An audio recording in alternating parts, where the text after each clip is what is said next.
Well, Corey, was it the greatest movie you've ever seen ever in the whole time you've ever watched anything Marvel or anything else? Was it the greatest thing ever, man? No, it still doesn't beat the Batman movies for me. No, not at all. But was it fantastic?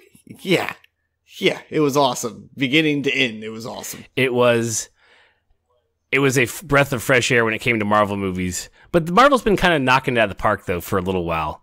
I mean, this one... Oh, yeah, dude. I was sitting there next to this guy, and, like, we were both making the same, like, ooh and ahs at the trailers that were coming out from Marvel. And we both kind of just looked at each other, and we were like, they're just not going to make a bad film probably in the next 10 years. Like, they're just not. Like, they know they got a tried and true method right now of how to pop these films out, and they're knocking them out of the park with each one of them. They've used vibranium to make TV cameras print money, pretty much. That's exactly what they're doing.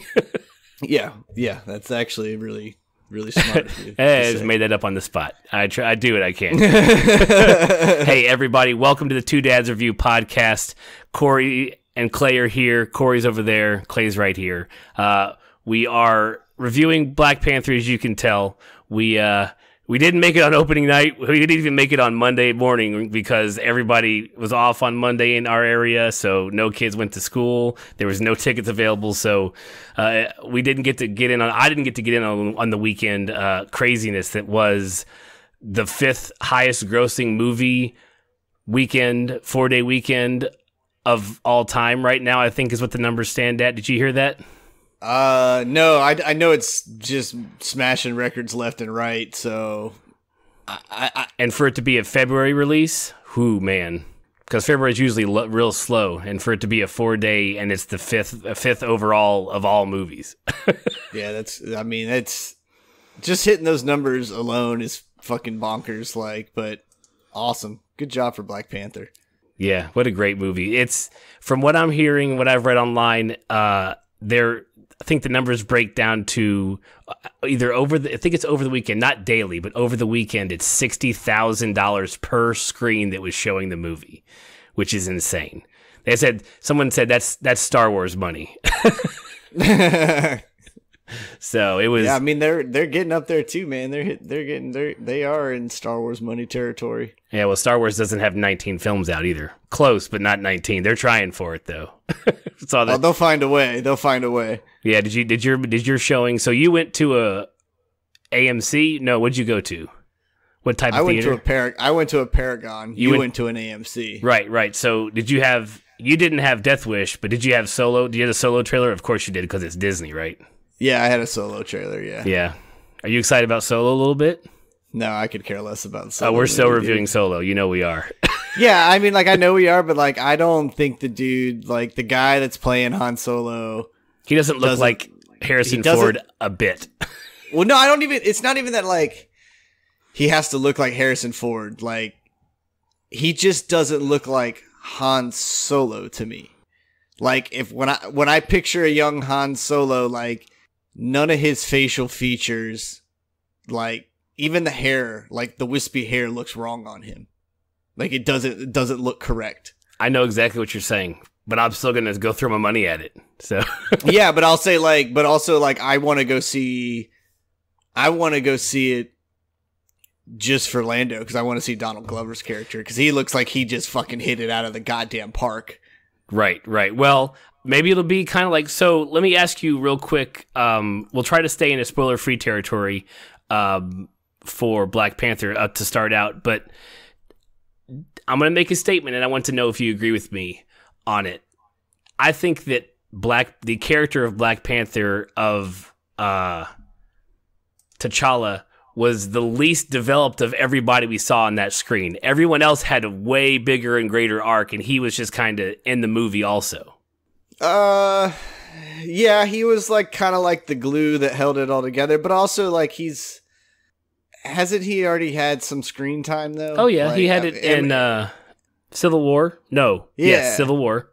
Yeah, right. Okay, but we know who he is. We know his little bit of his backstory, so it definitely wasn't. It didn't have to dig into his origins too far. We got more of the. I feel this movie could have been. You could have almost titled this movie Wakanda, as opposed to titling it Black Panther. Oh yeah, definitely, easily. But I think because we already knew who Black Panther is based in the Black Panther universe, yada yada yada. Like that's the king and the main character they made up. Like, why not call it Black Panther? Oh yeah, they're not going to not call it Black Panther. It's just I found myself at the end when the credits started rolling. I'm like, I want to see more. I mean, of course, I want to see more Black Panther, but I've never left a Marvel movie in the past and been like, oh man, I want to know how this side character, I want to know some more about this side character. I want to know about all of this. I want to see everybody in this in Infinity Wars, and I want them to have a major part. Everybody. Yeah, you're like, your Infinity Wars is going to end up being like a 14-hour long sitting. Just give me, if they would just give me a pee break, man. If you're going to make a movie over 2 hours, I think, because you and I, back before we did the podcast, you and I went and saw, and now I blanked on it, the Quentin Tarantino one. What did we go see?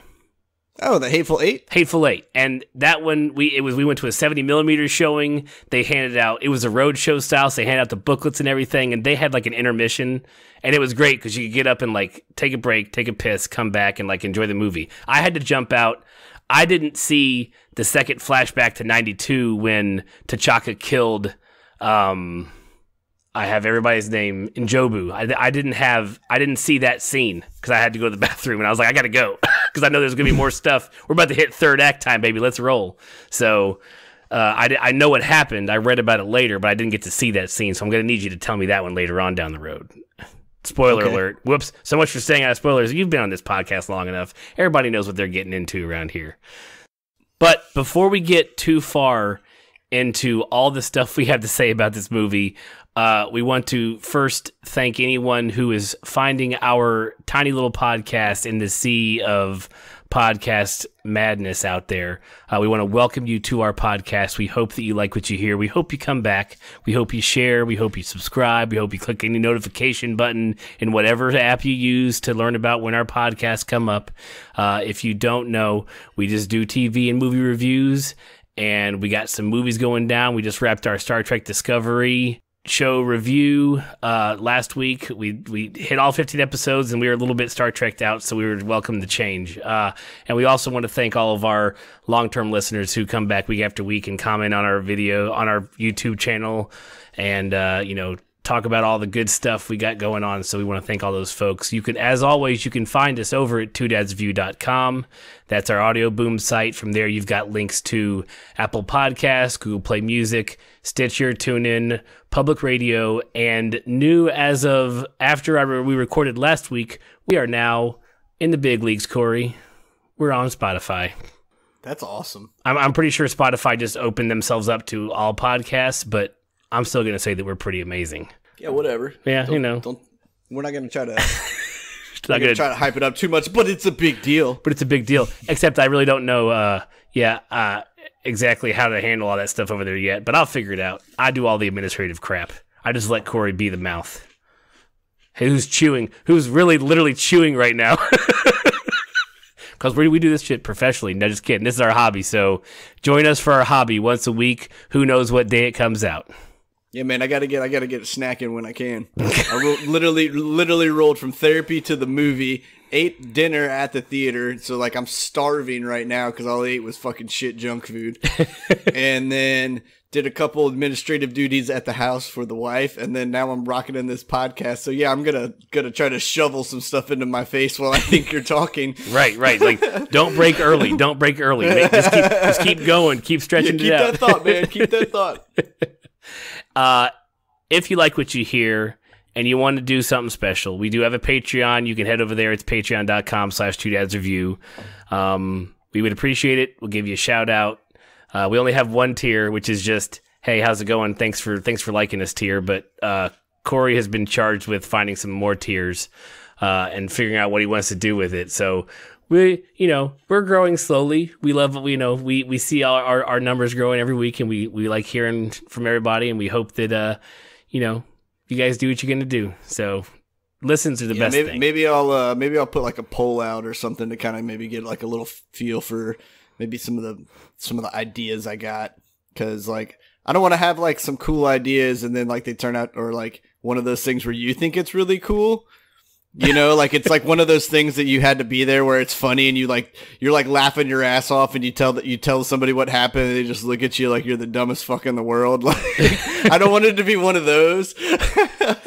We know a few of those. We definitely have been to a few of those, yeah. But speaking of polls, if you go over to our Twitter account right now, Two Dads Review, everything for us is Two Dads Review, the word two.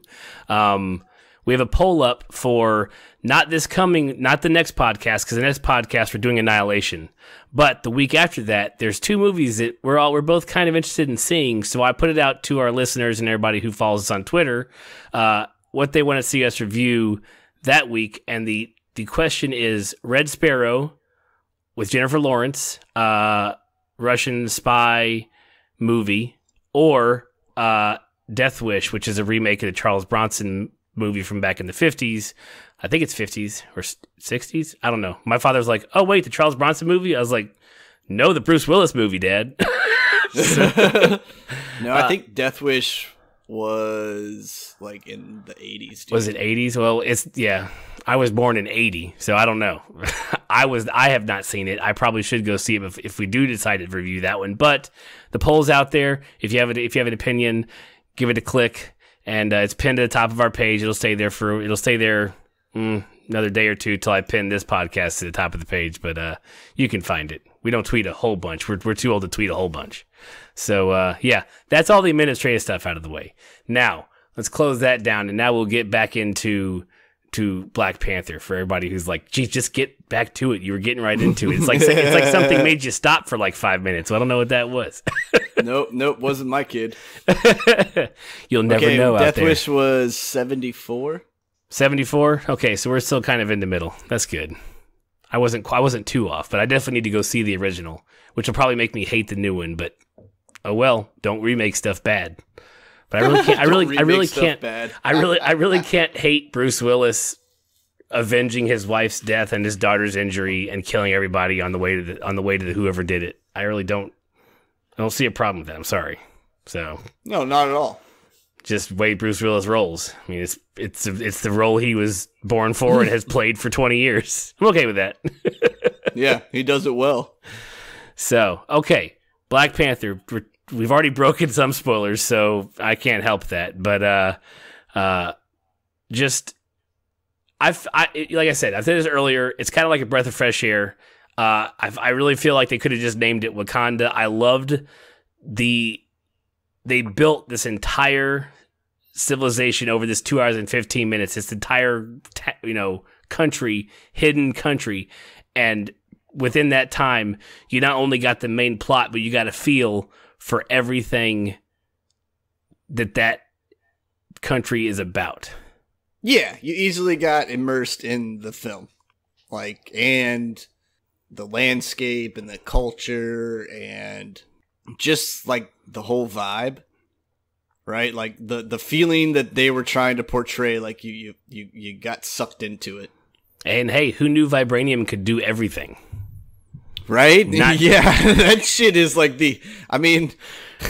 we get it. It was like a rare element. Like, okay, that was already like cool enough. But not only is it like the only element that does everything, it's also pretty. Right. And it's not just for making a shield. Yeah. It's like, oh no, we've got all kinds of stuff we can do with this. I mean, it cures all kinds of things, and I love the way that it's just interwoven through all of Wakanda, and just the amount of vibranium, because you have, up until this movie, you had the thought throughout the Marvel Universe that there was only a little bit of vibranium out there to get, and that's why it was so rare and so expensive. But then now you realize that there's a giant ass, meteor that crash landed thousands of years ago they've only just scratched the surface of, when it comes to mining it. Yeah. So yeah, there's literally a mountain full of it. Just insane. So anyways, let's start with our recap and our walkthrough of the movie. I've got the scenes written down here, enough to at least jog our memory and talk about the scenes. Was there, let's see, was there anything that stood out to you? Well, let's see. How do I want to put this? No, I'm going to cut that shit out. I'm going to listen and cut that out. I know what I'm talking about. We'll just go into the walkthrough. I wouldn't even cut it out. No, maybe I won't. I don't know. I'm trying to think if I was going to go with anything else broad strokes, but I was kind of want to get into it. So, and especially because you're like fresh out of the movie, like an hour and a half ago. Yeah, man. Whatever you want to do, dude. Yeah. Okay. So, movie starts off. We get this cool telling of the Wakanda history through like the sand table type thing. And I thought that thing was awesome. Like magnetic. It reminded me of like the magnetic that people put on like printer ink, like underneath it to make it dance and stuff like that. Mm-hmm. Like, yeah, that's what it reminded me of. Yeah, that stuff was awesome. So you got to see the history of Wakanda. You got to see the history of how Black Panther came around. You learned about the meteor landing. You learned about when it landed, it also infected / enhanced the heart-shaped herb they were talking about, the purple flower that gives Black Panther his power. You learn about the warrior that ate the herb and gained the powers of Black Panther. United the tribes. There were 5 tribes, but he united 4 of them, and then the Jabari tribe chose not to join them and went off to the mountains, which is very, very, very important in the plot later on. And then we learned that vibranium was used to develop extremely advanced tech, and like we said a minute ago, does everything. Whatever you want it to do, vibranium can fix it. Healing people, fix them. Make cool tech, fix it. It does it. It does everything. Yeah, basically, like whatever you thought a Martian city was like, that's what Wakanda is like. It has like cool, like futuristic elements to it, a cool color scheme. It's got this weird future blend in with its natured surroundings, like, so you'll see like open canopies and things like that, like built right into the side of these like massive structures in there. They have this crazy like magnetic railway system that goes through it. That thing is cool. Yeah, and then there's a whole obviously African culture that is just littered through it, and in all different varieties of African culture. Like, it is all there. Like, it's really, it's kind of like going on a 3D adventure, really. I mean, like, it was because the way they panned you into the city, like when they took you in, like, it was really cool. They gave you a really sweet bird's eye view that flowed right into the heart of the city, like when you get to see Wakanda. Like, right. It was awesome. They definitely took their time with that fly-in later on, that you just got, they didn't rush. I didn't feel like anything. The best thing about this movie is I didn't feel like there was anything that was jammed down my throat because of time or because of advancing the storyline. I felt like if anything, everything was paced nicely, I thought, throughout most of the movie. Yeah, even for a Marvel movie, like like they can be heavy-handed.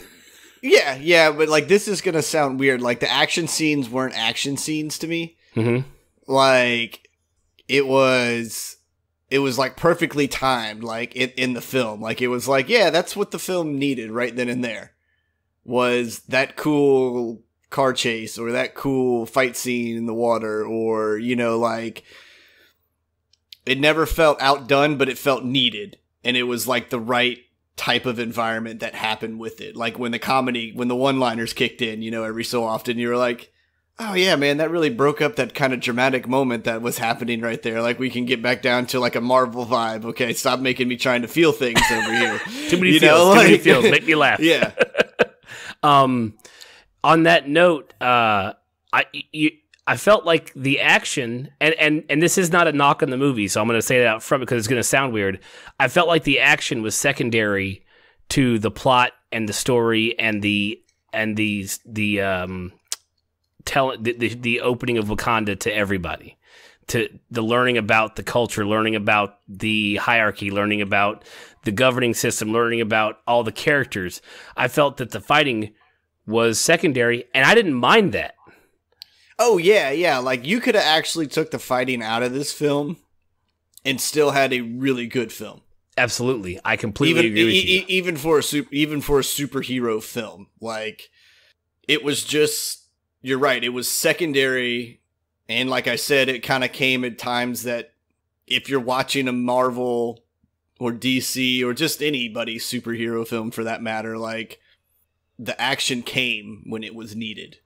Right. But it never preceded the main story of this is about Wakanda. This is about the culture of Wakanda. Like, this isn't some just, oh shit, aliens showed up. Right. We got to go blow everything up. There's been plenty of Marvel movies where you're like, okay, can we get to the next badass CG action sequence, please? Because I don't even know what story they're telling me anymore. Mm-hmm. And this was not one of those. And I think that's why. And I know a few movie reviews back we were shitting on Rotten Tomatoes, but I'll pull it up when it helps me out. I mean, it's at 97%. And I believe from what I read that it's the highest rated superhero movie on Rotten Tomatoes. I think that's correct. Correct me if I'm wrong. Tweet at me if I'm wrong, but I'm pretty sure I read that somewhere. And I think it's got like a Metacritic score of like 87 too. Mm-hmm. Yep. And the cinema, and the one that we liked a lot had it at an A+. The one that asks the people as they leave the theater what their score is. Yeah. That one was everybody gave it had an overall score of an A+. So I mean it's across the board. It's doing great by the critics. It's doing great by the audience. The audience score for Rotten Tomatoes is 77, but that's fine. That's what's going to happen. That's still a great score for audience score since you have, poor Star Wars is still down in the 50s or something like that, like low 50s still for Star Wars Last Jedi. Yeah. But I mean, you have like Rotten Tomatoes is littered with smear campaigns. Right, true. They're like, we're so angry at something, we're going to go on this forum here and we're going to just actually get a group of like-minded angry individuals to kill a score on something because we don't want it to be right. Right, exactly. So after we get the cool sand table explanation, which was a great way, I loved the part where they went through time, like through World War II and stuff. And like, I think I didn't notice it because, I only got to watch the movie once. I didn't get to watch it again and like try to pick up on all the nuances I missed the first time when my mouth was just agape watching the movie. But I think you actually saw Steve Rogers' plane crashing into the ice like during that sand table sequence of showing the World War II section. So I was like, that's probably cool. I'm surprised you didn't see Captain America running across the field as a soldier. Right. In there somewhere, So yeah, so that was a cool, very cool sequence. So they take us to 1992 Oakland, which for everybody who hasn't watched every other review so far, was also where director Ryan Coogler was born and raised. Fruitvale Station was filmed in Oakland, I believe, as well. So that was his first movie. Fruitville. Did I write it down wrong? I don't know. I don't know either. Sorry, we're not pros at this. We're just a couple of dads. But can't help it. So we're at 92, and King T'Chaka, who is the Black Panther at the time, he's in an old school Black Panther suit with some sweet ass gold accents on it. Looking that's a pretty sweet looking suit. He visits N'Jobu, and he accuses him of assisting Claw with stealing the vibranium from Wakanda and all kinds of other, nefarious things, of which we find out the other person in the room is a guy by the name of Zuri, which we have not heard of yet, nor know who he is until later on. He is a plant there. He was a plant, right? Like T'Chaka had him there as a plant, like a spy type thing. Yeah, I think he was. He was a spy there too. I don't know if he was necessarily there to spy on his brother, but obviously, because they seem to have known each other for quite some time. So right. I wonder if he was just like, hey, you're gonna keep an eye on him kind of spy. Yeah, well, he definitely. Not go investigate my brother, but like he's royalty, so we're gonna have a second set of eyes on him at all times. Right, and since you brought it up, you're right. I didn't mention N'Jobu is T'Chaka's brother, so that plays into later on in the movie when it comes to rights to thrones and things like that. So, and then the scene from there after Zuri confirms T'Chaka's suspicion to that scene cuts, and we'll get back to that scene later. So the next scene, T'Challa has returned. So T'Chaka was the one who was killed during Civil War. Nope, during Winter Soldier. No, Civil War. When was the explosion? Civil War. I don't remember. I don't either. How bad is it? So bad. We should have researched this. Do we ever do any research? No. Well, there's like fucking 900 films, man. Like I can't keep up with all of them. Like I'm in the moment about the one that's out then. I'm gonna say if I missed something, I missed it. Like you know. Right. I'm gonna say Civil War. Yeah, it was Civil War because this movie literally. So Spider-Man: Homecoming came out a few months ago. That movie took place like in the school year, so it took place actually after the events of this film did. Because this film pretty much T'Challa is coming home from his father's death, like he's returning to Wakanda. So it's right after Civil War, and he's looking at a sand table which has this like you can see the convoy. So it's like they're like monitoring system, and it's cool. He can just like pick up a truck from it and like wipe away the top and like see that there's like one of the people in the truck are like glowing, and they're like, okay, she's there. And so during this we meet. I'm gonna mess everybody's name up. I'm just gonna put that out there right now. I'm so sorry. All of you in this movie deserve someone better than me trying to pronounce A, your name, and B, the character that you're playing. So, but we do meet the woman who plays Michonne on Walking Dead, who is Denai Guerrera. It's not Guerrera, but it's kind of how she says it. But she is General Okoye, which is part of the... did you get the name of that group? I read it somewhere, and I thought I wrote it down, but maybe I didn't. No, but basically they're the King's Guard. They're the King's Guard, right. We meet her. She jokes with him and tells him, like, she's like, don't freeze when you go down there. Mm-hmm. So he's like, I'd never freeze. And so he jumps out and he does this cool, pretty much we've all seen most of this fight scene on the trailers that have been released, but you know, he hits him with some EMPs, stops the truck, and then proceeds to whoop everybody's ass. We get the cool shot with the dog barking up the tree, and then they swing their lights up and he's just sitting there crouching in the tree. I was like, oh man, that's crazy. That's scary. Yeah, how terrifying would that be to see, man? Yeah, that's bad.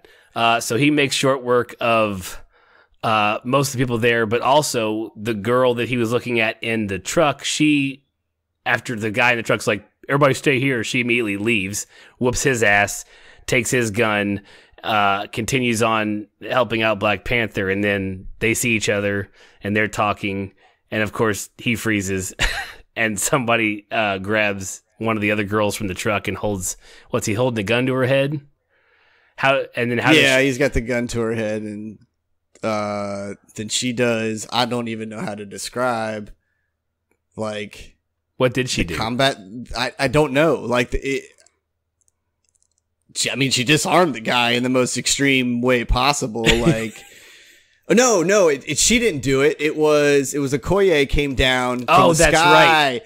And basically it was like superhero landing, and then spear, and then like threw him. And I was like, holy shit. And then she's like, I told you you'd freeze. Yeah. So that was, so we find out that the woman he was saving off the truck, which is not even the correct term, her name in the movie is Nakia, played by Lupita Nyong'o, and she is a Wakanda spy. She is also his ex, we find out, like they were lovers at one point, and she also, Star Wars thing, she is who plays Maz Kanata. Cool. The little, you know, with her little, we know where that at from playing Battlefront. We know exactly which castle we're talking about. Yeah, check out Slothbear 35 on Mixer. He streams, him and I get on there and playing every once in a while, and we're better than since the buff. We've figured ourselves out. I made you play through all the guns. So you realize the benefit of playing through all the guns. Yeah, especially now when I buy a new game, I will play through all the guns no matter how much I like one, and then I will wait until they ruin it for me. Right. They'll then go back to the one you like. You'll get it for a week, then they'll buff it down, and then they'll nerf it, and you'll be done. You'll be like, yeah, oh, that's okay. I know how to use all the rest of these guns. So we have the convoy fight, and then we are heading back We land at this is when we get our. You already mentioned it and described it, so I don't need to go into it again. But this is when we get the approach to Wakanda, and you see that it's hidden in a magic dome, like it's a hologram of a mountain that's not really there. And he's like, this never gets old, and I'm like, yeah, it wouldn't get old either. I agree. Yeah, I always wonder. I'm like, how many times do they have things just accidentally landed in there? Just fall out of the sky, they crash. Yeah, just poof, go through there and be like, what the hell was that? Kind of, it's almost similar to Themyscira in the DC world, the way that place is hidden. Yeah, and true. you have your guy who just crash lands his World War II plane through it. Like, oops, like it's so stormy and ugly, and now it's beautiful. What happened? All right, so we come home. We meet the Queen, which of course I didn't write her name down because I'm stupid. But we meet the Queen. We meet his sister Shuri, played by Letitia Wright, who is awesome. She's my easiest favorite character of the movie. I don't think I'm alone. I'm pretty sure everybody has been like loving all over her character. She's just fantastic. Yeah, and the Queen is Ramonda, and that's Angela Bassett's character. Angela Bassett, correct. From what, American Horror Story, right? She's on American Horror Story a couple seasons back. She's been on everything. She's been through quite a bit of TV and film. Just a few. She's royalty. She is royalty. She's royalty. She deserves to wear everything she's wearing there as a queen. Absolutely. Pretty much, yeah.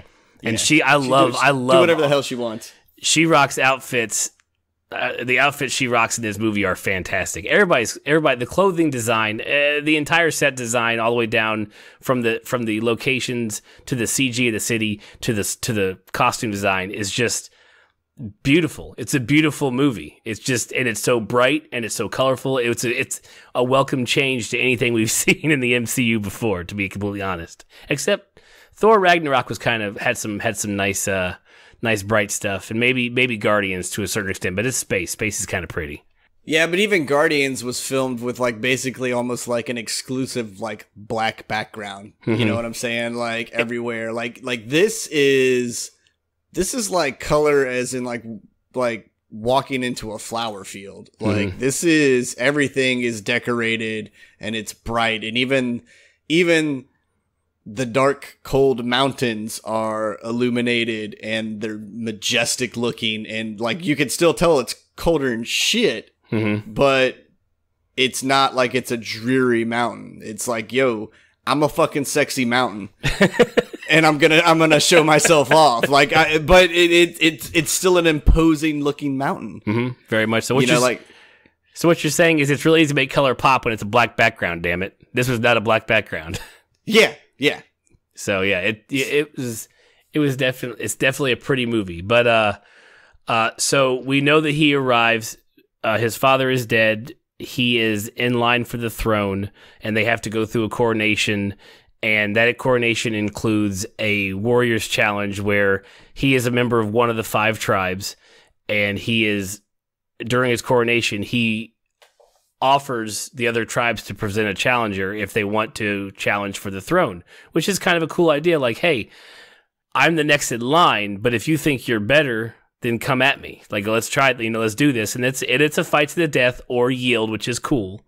So it's, and so he, of course, the other tribes don't send any challengers, except the 4 tribes that kind of agreed at from the very get-go. We're like, nah, man, we're cool. Yeah, we're good. We're all buddy still. We're cool.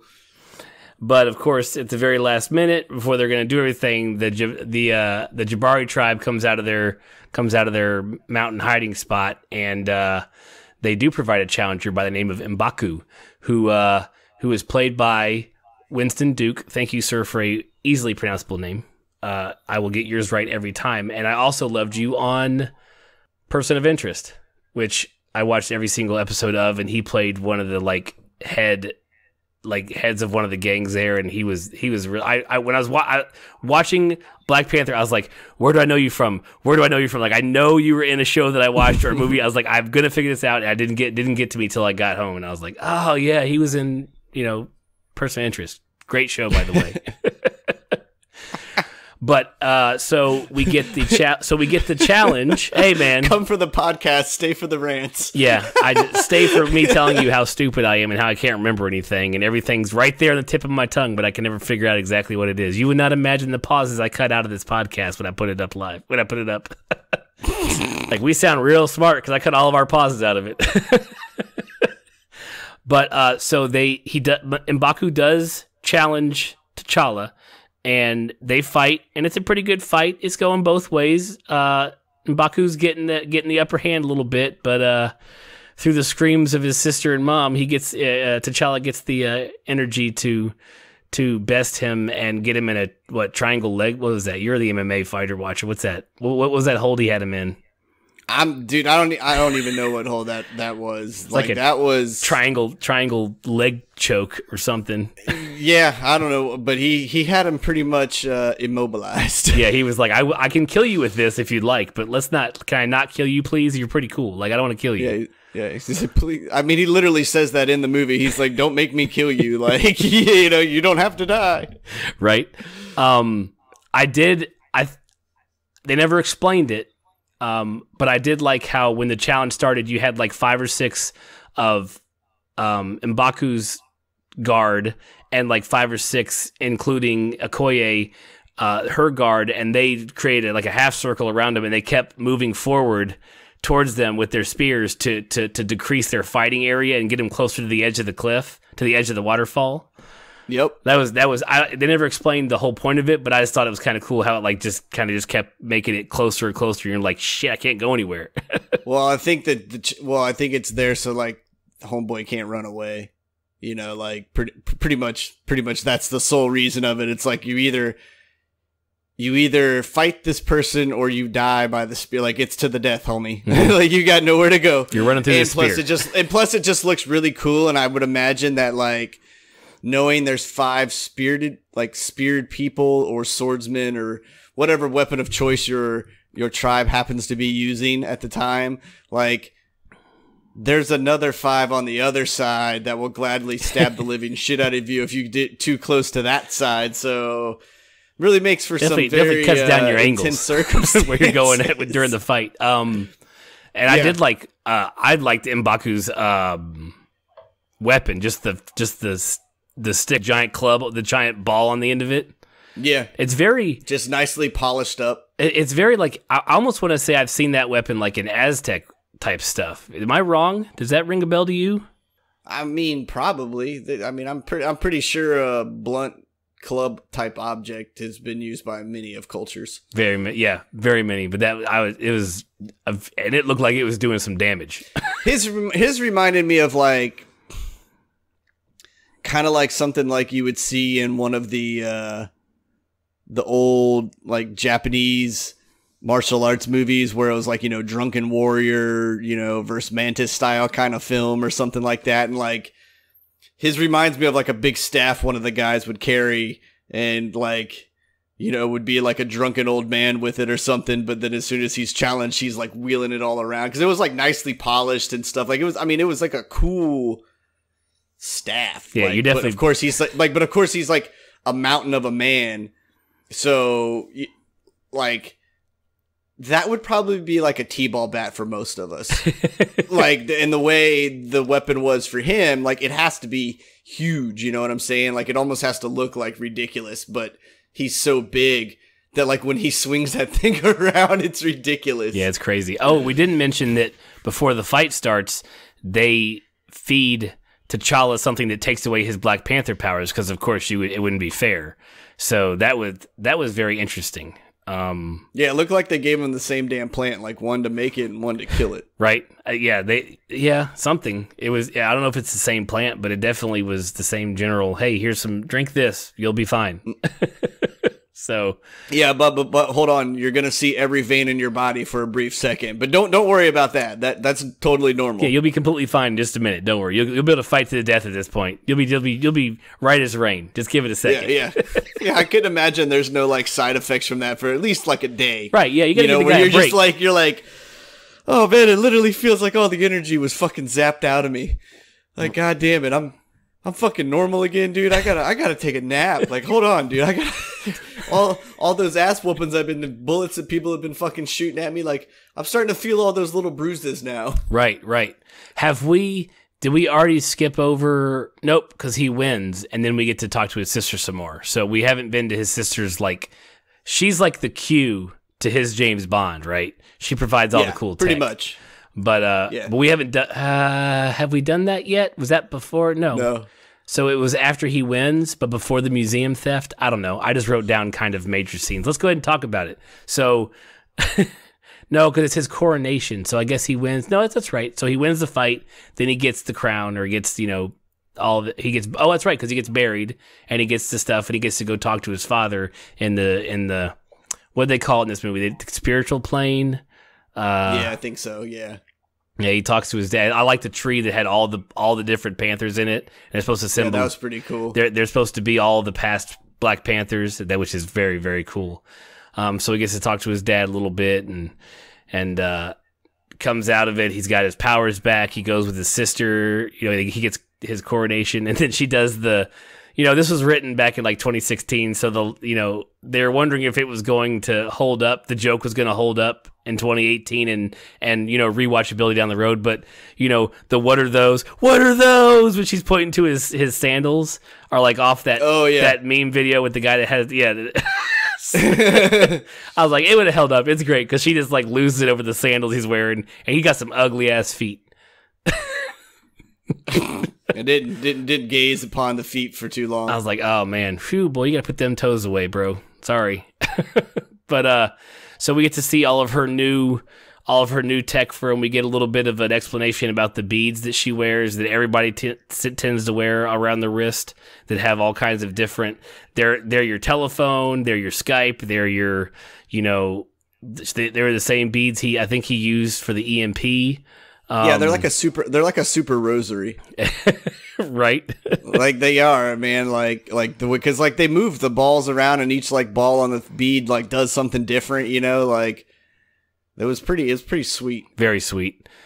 So then we are introduced, we see that he has that the vibranium has been made into using like nanites with the vibranium, so the suit can appear from the necklace that he wears. So he can just go out on the town with the necklace on and then activate his suit, and like it'll go on around him, which is pretty sweet. And like how like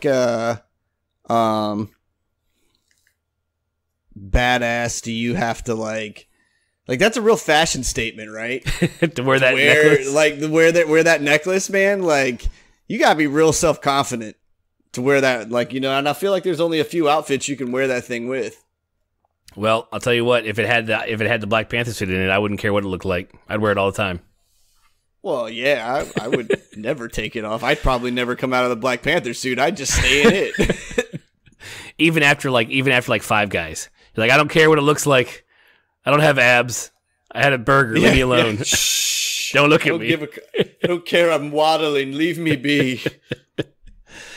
Okay, so we get introduced to. We are in a museum for the next part of the scene, and we get introduced to Eric, and he is checking out all the stuff at the museum. He meets Claw there. First he's talking to the curator of it, and he's asking about all the different masks. And there's a pick that he's interested in, and while she's talking to him, she's coughing. She's starting to cough more and more, and then we realize shortly thereafter that he's poisoned her coffee somehow. So she's down, and I love how like caring he got, like acting to be caring. Oh God, somebody call an ambulance. Like she's really hurt. Like he was like getting into that character, getting into his portrayal of being like just the normal guy with his glasses and his yeah. And then you get to see Claw shows up. And he's got his new arm that has almost has Iron Man tech in it. It sounded like Iron Man tech a little bit. Sounded like his repulsor ray a little bit. Yeah, but don't we come to find out that that's just more vibranium, more Wakanda? Yeah. Exactly. But they go after a pick. We find out that the pick underneath the rust is vibranium, and then Eric also grabs a mask that he was just digging. He's like, I'm just digging it, I'm taking it. And he grabs it, which, so that mask comes back into play a little bit later, but we'll leave it there for now because I know a little bit about the comics, and that mask is it's a kind of a throwback to the comics. Let's see. So the next thing we get to, T'Challa is talking to W'Kabi, which is played by Daniel Kaluuya. I'm sorry. I'm already apologized once, but I'll do it again. He is the guy from Get Out.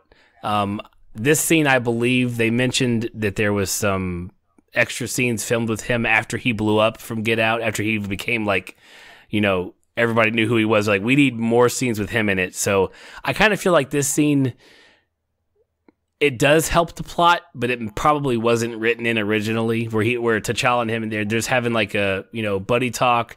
You see the rhinos, and he's like bring Claw back, dead or alive. Like he needs to answer for what he's done, type thing. That was in the throne room when he does the claw thing. Like that whole scene was like them getting like finding out like they're kind of like friends, and then they both get called at the same time because he's like, "Oh, we both must be in trouble." Oh, I thought they were out at his farm. I thought they were out where he had the rhinos. Yeah, they were out at his farm and they got called into the throne room, and then that's when they talk about the claw plan. Oh, because he stole his stuff. Right. So he was just hanging out the first part. Yeah. Yeah, and they were just like chilling together, and then they get called in because they're both both of their little things go off at the same time, and he's like, "Oh, we must both be in trouble then." Right, and he's like, and it's Okoye calling, General Okoye calling, and she's like, "My king, my lover." We're like, okay, that tells us everything we need to know. We're good. Yep. I like how there's no beating around the bush with that either, though. Nope. So between him being at the rhino area, and being called back to the throne room, being informed of Claw stealing the vibranium for the museum, and that he's going to try to sell it in South Korea, that's when W'Kabi tells him, bring him back dead or alive, blah blah blah. So that's we get. I feel like maybe just the, but we kind of I don't know. Anyways, yeah, but W'Kabi wants him brought back alive. I think he just said either or. Really, I don't think he cared. Okay. I thought he was kind of like insistent that like, he definitely said bring him back. Don't you kill him out there. Like you better bring him back for basically like me to get my hands on him. Yeah, I did get that feeling, but maybe I'm wrong with my recollection of what happened. But yeah, I definitely he definitely wants some part of him either alive or dead brought back to Wakanda to answer for what he did. So, all right, so the next section we get to is the South Korea scene where they are at a gambling establishment and everybody's all in their like James Bond style garb. He's all dressed to the nines, and the ladies are in some nice dresses, and they're even Okoye's got a wig on that she freaking hates. So I love how she was bitching about it, and they're like, "You look good," and she's like, like kept shaking her fucking head trying to like get it off. Well, yeah, and it's T'Challa and Nakia and Okoye, all three are who went there. And yeah, Nakia's like, just whip it around a little bit, you'll be fine. Like talking about her hair, and it's great because once the fight starts, she used that shit in the fight. The wig, she tossed it at some dude. Oh yeah, she threw it right in his face, like she stabbed the one guy in the foot and then whipped her hair off and threw it right at the guy and like tagged him in the face with it, and then proceeded to kick his ass. Right, and then proceeded to like ride that guy through the balcony down to the floor. There's some great long shots. There was some, I could tell where they did like a wipe cut, but it didn't matter. He did a very good, what it looked like to be a long shot, a long take of part of that fight scene, which is pretty awesome. But before the fight scene breaks out, they're all kind of trying to mingle in the casino, and we see Everett Ross, the CIA agent that we met. Have we met him before? Was he in Civil War, maybe? I think he might have been. Had to have been, because he, has met the Black Panther before. Right, so I think he was in that for a little bit. But he's there, and we find out he's the buyer. So this is the CIA's doing the buy, trying to get Claw as well. So yeah, big fight breaks out. Everybody gets to be pretty awesome in the casino, and then it stumbles out into the vehicles. And like as everybody's hopping into vehicles, Okoye runs for one, and she chucks one of Shuri's tech onto another car, and then we see what the sand table really can fucking do. Oh yeah, dude, it turns into basically a VR system. Right, with so she takes control of the car, Black Panther hops on top of that car, rides it, and Nakia and Okoye are in another vehicle chasing after Claw and all of his crew, and then just pandemonium ensues, and there's just cars being exploded. You've got Black Panther like hanging off the roof to take to corner to turn his car. Yeah, digging his claws in the ground. Yeah, dipping that right there. Yeah, it was fucking cool as shit. I loved. During the chase, Okoye extends her. Apparently, number one, her like staff can collapse down into like purse size, but then like she extends it and then chucks it through the back and front window of one of the vehicles, and it plants itself in front of the vehicle, in front of the SUV, and that thing hits it, and because it's vibranium, it just flips the entire SUV, and it's that one's done. That was great. Just stopped it dead in its tracks. That was so fantastic. But so while earlier we talked about not like waiting for the next action scenes, the ones we did get were pretty awesome, and they were pretty different, and each of the action scenes were completely different. You had, bar fight scene, car chase scene, and then later on you have like the big open field battle scene, which are all completely different types of battles, and they were all just so well done. Yeah, they were great. Each one, like in like the fast pace, like shoot 'em up, bang 'em up, like that was cool. Like, in the very first scene when you realize how many bullets his body can the thing is literally bulletproof. He was just walking into him and the last guy. Oh, and then we didn't even talk about the fact that her new suit, because she videotapes him. Okay, just like we do, patented Two Dads Review style, we're going to step back because we forgot about it. Like, she tells him, hey, kick it. And so he kicks it across the room, and she's like, man, why you gotta do that? And she goes and picks up the mannequin and brings it back in the suit. And and then she's like, okay, kick it in the same spot again. And he's like, why are you recording? She's like, no, just do it. And so the suit stores the kinetic energy that it absorbs and then pushes it back when struck again. And so she cues it up to do that, and it launches them across the room. And I thought that was just hilarious. Like, it was just great. She was good. She had some good comedic moments in this movie. Yeah, she had some good one-liners. I'm trying to think that, oh God, what was the one she said in the casino when they were all kind of joking around? I could have swore she dropped a great one. Oh, I'm sure she did. Like I said, I haven't seen it twice, so I can't even get as deep into it as I want to, just because I'm just so just amazed still. I can't even think about everything. But yeah, she had one-liners out just every other time, and they were all so well placed. But so at the end of the car chase, back to the car chase, Black Panther pretty much just he worked his way up to Claw's SUV, jumped on it, and then just decided to stick his claws in the front tire and rip the tire off. And that's how it went over. I like just such a simple thing at the very end. It's like, no, I'm just going to tear your tire off, then you can't go anywhere. Yeah, and then you had Nakia and Okoye's car get blown up, and them come riding. Like, remember, he launched something from his arm, right? His arm fired something. Yeah, he shoots that missile at the car, like blows the car up, and Okoye goes like riding the car door down and like uses her spear as like a brake, and then you see Nakia just come up with like the steering wheel still in her hands, like sliding on the bottom of the chair. Well, and they're like, like, that was so awesome. Yeah. I kind of was worried there for a second they were going to kill somebody, because I was like, I realized it was done as, it was meant to be funny and badass, but I was like, how did that? I was afraid they killed somebody there for a minute, like Nakia or somebody. Yeah. So I'm glad they both survived, and it was a very hilarious scene. So they have Claw in custody. They have him back at some CIA safe house. Well, you would think it's a safe house because nobody should know about it, but whatever. There's some back and forth. Yeah, but the bad guys always know in Marvel movies. The bad guys Marvel security is garbage. Notorious garbage. They don't even upgrade that shit. Yeah, right? Like, You would think this is the CIA that knows about Iron Man and all that stuff. Like, they would start beefing up some walls or bars or something, man. Right. I want to say Smeagol, but I don't. But it's really cool because it's Bilbo and Smeagol. Like when they're talking to each other, it's like reuniting Bilbo and Smeagol from not Game of Thrones. God, Clay, come on. Lord of the Rings, and the guy who plays Everett Ross. He played Bilbo in the prequel, the Hobbit movies. So that was kind of funny. Oh, you're talking about Andy Serkis? No, Andy Serkis played Smeagol.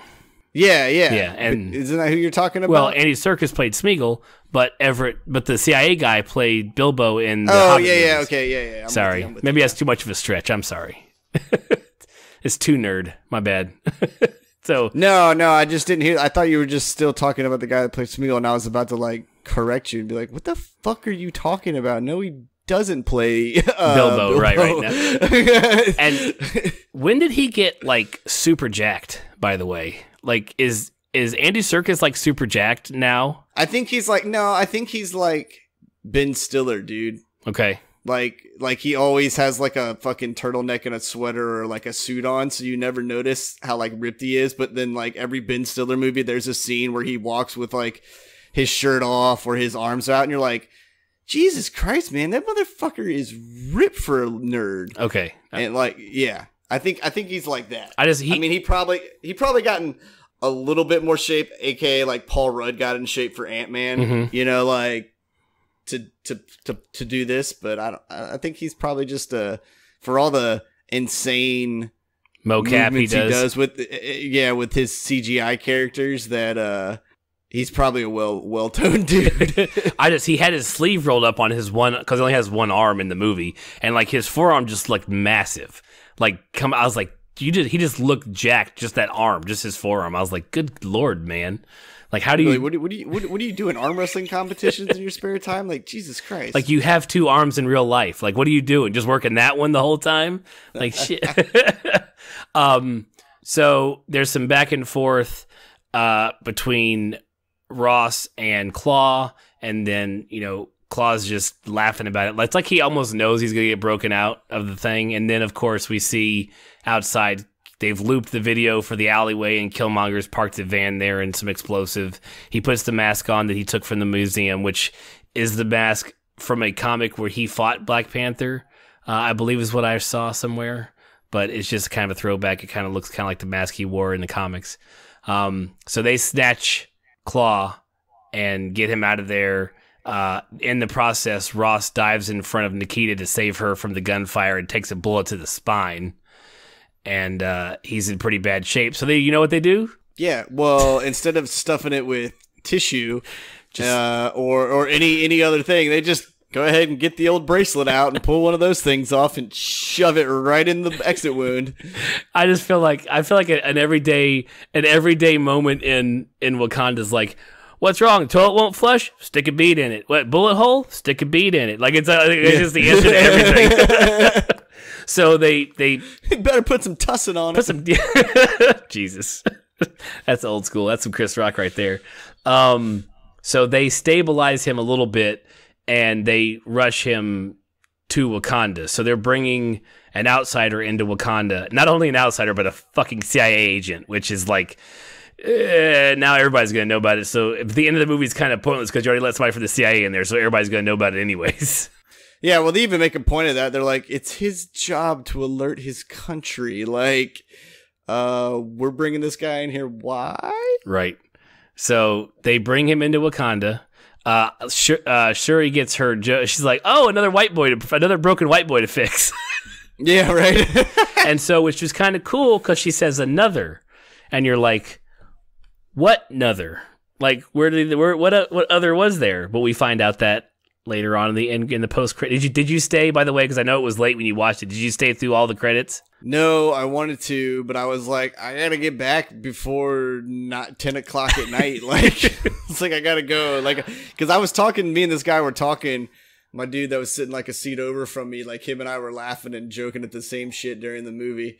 And I was like, all right, man, enjoy those credits. I got to get out of here. I got a podcast to do about this movie. I was like, Two Dads Review, talk out, check it out, man. Way to push it. I like it when you plug it in public. Way to go. Yeah, I'll tell you about it when we get there. Of all the post-credit scenes, the second one was better. The first one was kind of like, it kind of fell flat for me personally, but that's just me. But we'll get there. Did you see the first one? No, I didn't see any of it. Okay, cool. All right. Literally, as soon as the movie ended, I was like, I gotta leave. Well, the worst part is they spoiled the first one because they showed it in the trailer. And you didn't even know, you didn't know it was a trailer until the end, but you're like, oh, that's when that part came up. Okay, so I mean, I'm not sure if they've ever showed a post-credit scene in a trailer before, but they did for this movie. Okay. So yeah, anyways. All right, so Shuri has Ross to fix, and during the breakout scene with Claw and Killmonger on his way out, T'Challa sees Killmonger wearing the necklace that has his father's ring on it, which is the same ring that T'Challa wears. It was his father's. So after dropping Ross off with Shuri, he goes straight to Zuri and asks him, go ahead, Corey. Oh, he basically asked him, he's like, why would I see someone with a ring just like mine out there? And Zuri's like, impossible. And T'Challa's like, no, don't tell me what's impossible.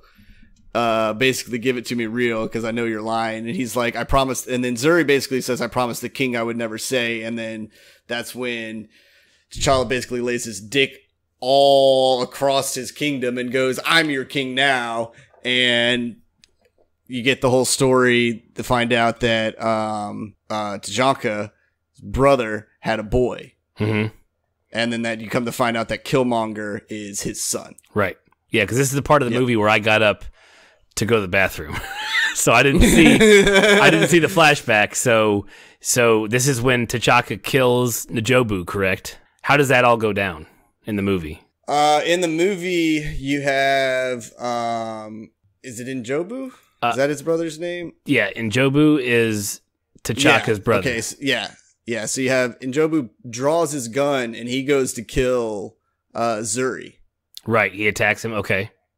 And the acting Black Panther, T'Chaka. Yeah. He basically goes superhuman real quick and takes a claw to his brother right in the middle of the chest. Basically, it looked like it would have been his heart, so his claws would have pierced his heart. Mm-hmm.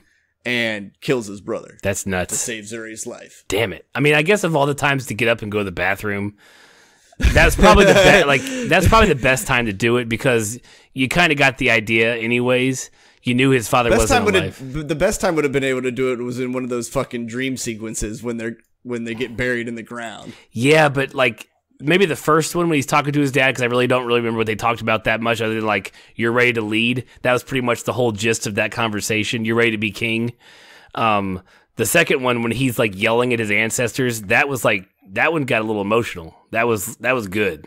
We're getting there very shortly. Well, not very shortly, but here in a little while. But like when T'Challa's like yelling at his ancestors, like, why did you do this? Yeah. Like, that is great. Okay, so we know, this is also, we learned that Eric grew up and became a Black Ops soldier. Is this when? Well, as you find out, he graduated Annapolis at 19. Yeah. So I was like, when did he fucking start? Right, because Ross goes, oh, I can help you with that. That's one of ours. He's one of ours. Yeah. When Ross wakes up. And then he went to MIT, and then he was like a Navy SEAL, and then he was Black Ops, and then he gets his and then you come to find out that every scar on his body is a confirmed kill mark. Or what was it you tweeted about wanting to learn Braille? You crushing? Dude.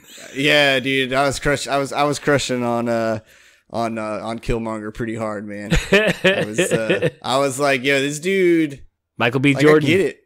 Yeah, man, I get it. I was like, got jacked for this film. Like, I was like, hey, I was like, you know what? I have no problems admiring a male's body, and every dude in this movie is on point. Like, yeah, but of all of them, Michael B. Jordan, he got stupid jacked. Like, he is massive.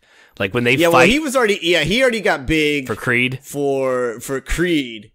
And like, and I don't know, did you ever see him in Creed? Cause he's like, he is also in, like in this movie, you could, like, he's big, but he's not like, and I think it's probably more so to do with probably the aesthetics they had to put on his body. Like he couldn't have been super ripped. Right. Like, I mean, like where he's always in 6-pack form. Like you can tell he's got a 6-pack, but in Creed, dude, he's like, there is like no water in his body. Like his skin is just wrapped around muscle, and you're like, holy shit, you're fucking jacked, right? Man.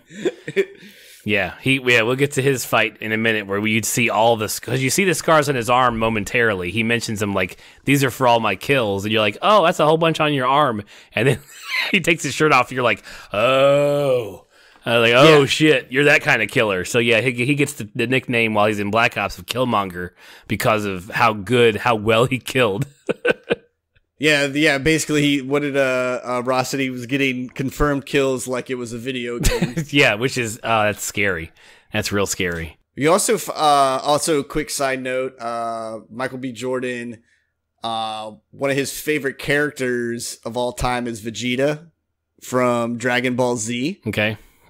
And yeah, I'll go a little nerd. No, on you. Go ahead, baby. This is not my kind of nerd, so I love when you get to nerd out. So in the Dragon Ball universe, Vegeta is probably he's like kin to Ryu, I guess, if you want to do it in like Street Fighter terminology. Is like, but anywho, Michael B. Jordan's vest that he wears in the movie is based on Vegeta's vest that he wears in the Dragon Ball Z universe. You're talking about the armor plated one with like the clips on it, that vest? Yep. His outfit is fucking sweet too.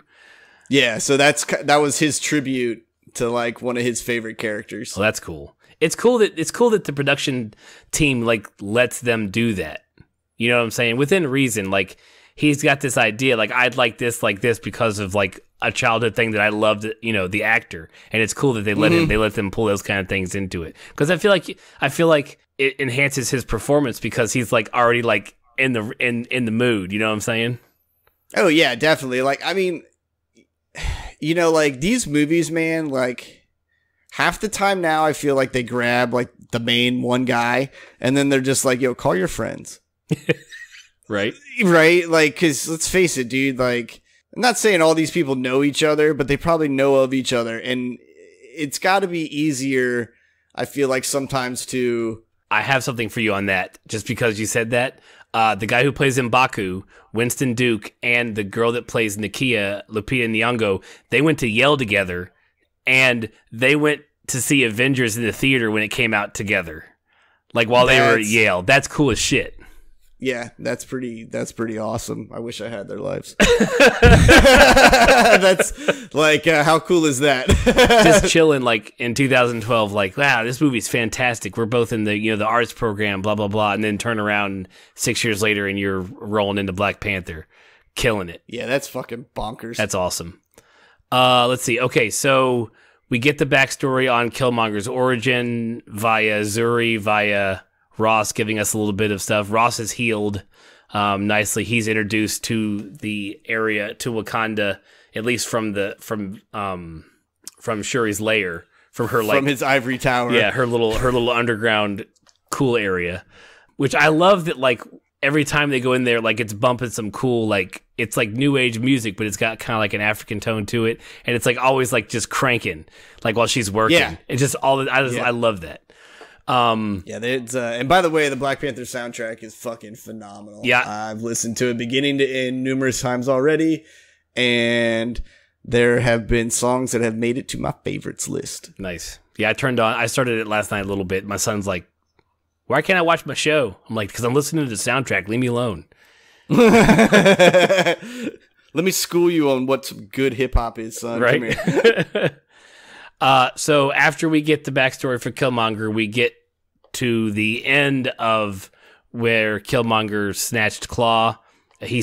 Claw thinks he's being helped. He's taken into a plane, but then Eric ends up just killing him. So first he shoots through because Claw does the whole your little Bonnie and Clyde routine will be over because he's got Killmonger's, what you think is Killmonger's like girlfriend, who he you thought he probably had like an ounce of something for. Nah, he just kills her. Shoots her. He doesn't even care. Just shoots her, and then goes and kills Claw and brings him to Wakanda. Yes, so he drags his body to Wakanda, to I keep going back for names, to Wakabi, and is like, take a look. And so now after Wakabi already got a little bit upset at T'Challa for not bringing back Claw, letting him slip through his fingers because he was worried about saving the CIA guy. Now he has this guy who shows up with the lip tattoo and like, here's Claw, like, love me.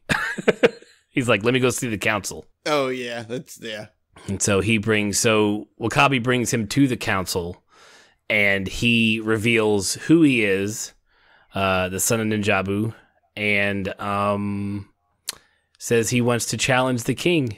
And yeah, so they crank it up. None of the tribe is like, there's only like 24 people there at the challenge this time. There's no arc of soldier, no arc of warriors holding spears. It's just the two of them going at it. And I loved. We didn't talk about the first challenge, but like just the visual of where they made the waterfall like stop doing its thing, and then everybody's like on the cliffs, and they're different colors throughout I thought that was just so beautiful. Just all based around like a fight ritual, but like I didn't even care about the fight. We said this over and over again. I didn't care about the action. I just loved looking at everything there was on the screen. Yeah, dude, I gotta call a little BS on like Killmonger's challenge though, because it's like, all right, dude, he already had a challenge from the 5 factions, and like they're like no one either represented or he won. Right. So what faction would have Killmonger have come from to like make a challenge? Because he would have been. Well, I'm guessing somebody because he would have been under T'Challa no matter what. Like, so he doesn't really have any right to the throne whatsoever. I'm just saying, it seemed to be like they had like a yearly ritual for this shit, or like when there was a passing, it was like, hey, you can do this. So I'm just saying, if this was as royal as it was, most of everyone would have been like, yeah, sorry, dude, you're a fucking week and a half too late to that shit. It doesn't matter. And they would have just thrown him the fuck out. But I think anybody from any tribe can challenge. And to make your point, during the initial challenge, it's a joke, but Shuri raises her hand, and people are like, what are you doing? And she's like, no, this corset is tight as shit. Can we wrap this stuff up, man? Like, she was joking, but apparently for a second there, everybody was like, what are you doing? You know what I mean? Yeah, that's what I'm saying. So he could have challenged, and he missed. And yes, you're probably right. The time the coronation happened, you weren't there to challenge. You don't get to challenge. And T'Challa could have said no, but then he would have been seen as like a bitch. He'd been like, well, you're not gonna accept my challenge, so you're gonna look weak in front of your people. You're saying you can't beat me, is what he really was counting on. Also what I'm saying is okay, so each one of these factions is royalty. They're basically sending their number one to challenge T'Challa to rule everything. Mm-hmm. Killmonger was the son of the brother. Right. So he would have been below T'Challa no matter what. Like, he wouldn't have been able to challenge T'Challa ever. Well, because he would have came from T'Challa's faction. Like, I don't know. He would have been below him in the royal bloodline. Like, so I'm just saying, like, I'm just trying to, like, what I've seen on the screen. I'm just saying that whole, like, I challenge him for the throne shit, like, that didn't need to be done. Like, he could have just came in with a hostile takeover and been like, I'm the brother's son. Like, because that's really how it should have happened. Well, yeah, and I don't want to, I feel like a lot of people are reviewing this movie with blinders because everybody's saying it's the greatest thing ever. There are, as you're pointing out, there are things about it that the plot doesn't necessarily line up 100%. And I agree with you. I figure there's rules written down, and if he's going to come in and demand a challenge, they could be like, no, because on friggin' Article 5, subsection 4, it says you got to do it on the day of the coronation or fuck you. You know what I mean? Yeah. Well, yeah, and even then, I'm just like looking at, I mean, like, yeah, unless the dudes say royal bloodline, so maybe they base it on a bloodline alone. Like, so I guess if you're fucking 36 cousin and you think you're badass enough, then they're like, okay, dude, fucking come on. Right. Well, I definitely think each family or each faction is only allowed to offer up one challenger. I don't know what happens if you have like 5 like if you have all 4 challengers versus one guy. Like, what the fuck happened? I don't know. So, you know, they did not. You're right. This part of because they put such a emphasis on this event that we don't know. They didn't give us enough of the back. Like, you need to tell me the rules then. And if Zuri kind of went through the whole pomp and circumstance the first time, but it wasn't enough to be like, oh, well, that's why he can challenge him later on. I didn't get that I agree. I don't get that. I didn't get that either when I watched it. So, but I was I mean, I'm just trying to think how like every royal bloodline I've ever heard about or read about or even that was like made up. The only way like the brother side of the bloodline ever gets into power is like hostile takeover. It's not because they got angry one day and said, I challenge you for the throne, because the older brother would have just been like, shut the fuck up. Like, it doesn't matter what you want. You're number 2, man. Right. So the fact that he's the son of the number 2, like, yo, man, you're stationed at Archduke of Wakanda. Like, that's as good as it's gonna get, man. Like, sorry. Yeah, I hear what you're saying. So you're right. It was not explained enough, and Zuri won't be around long enough to explain the rules anymore, because what kicks it all off is that Killmonger kills Zuri. Yes. But did you hear what he called him when he killed him? No, I don't remember. When he stabs him, he calls him Uncle James. Oh, that's cold. That's cold. Like I remember, motherfucker. Like I remember. Right. You know. And so that definitely kicks off T'Challa's anger. They fight. Killmonger wins by tossing, Two Dads air quotes, he wins by tossing T'Challa over the waterfall, which is also something from the comic books as well. I'm not sure if it's Killmonger fighting Black Panther, but there is at some point where T'Challa is thrown over the waterfall in the comic books as well. So this is where the story, to me, kind of, it's awesome, but it's also like, we know he's not dead. So, all right, let's move on through, and this part was actually really cool, because this is something Marvel doesn't do a lot of. They took the lead, the title of the movie, the main bill, out of the movie for 20 minutes at least.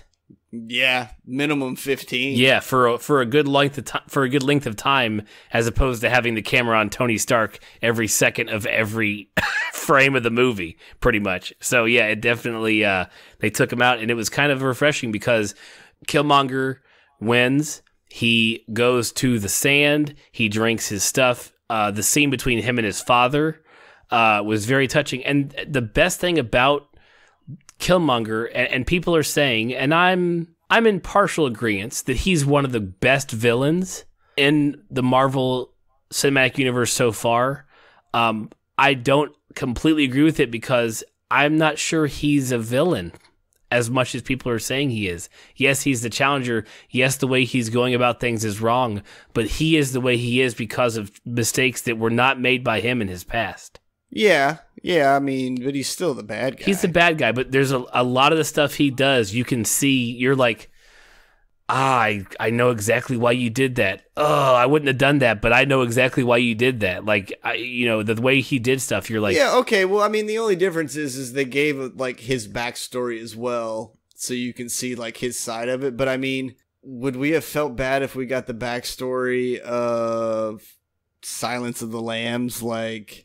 Oh, shit, you were left alone in an alley, all by yourself, and that's why you grow up to, cut people up and shave. No, but we still love Hannibal Lecter.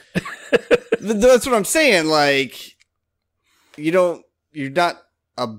don't disqualify from the bad guy category just because we see that people, bad shit happens to people all the time. You don't go get so many marks on your body of kill counts just to practice to kill one person.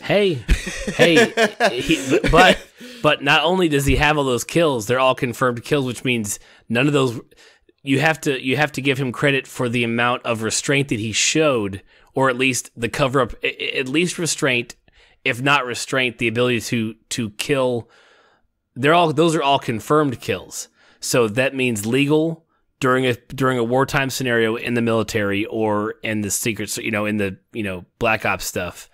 Like, those are all confirmed. So like, you're not going for some sort of war trial for someone you killed. Those are all kills that were legit, like good kills. Oh yeah, like I know, I get it. Like, he didn't go like just kill the like women and children and the innocent, but he basically was like, he's one of those guys that joined the war because he wanted to go kill people. Right. And he's like, and I'm going to get practice doing it. And I'm really good at it. I'm going to be really fucking good at it. Right. Like, he's got a bad guy's mentality. Right. Well, yeah. And so we get the scene with his father to kind of, to even more solidify that he is what the world made him, because he was left alone, because T'Chaka chose to leave him behind to further the lie of his father just disappearing. Yeah. So he is a product of that night. His entire life was formed around the decisions made not by him. He's out shooting hoops. Like, so the decisions made not by him. The rest of his life has been formed from that night.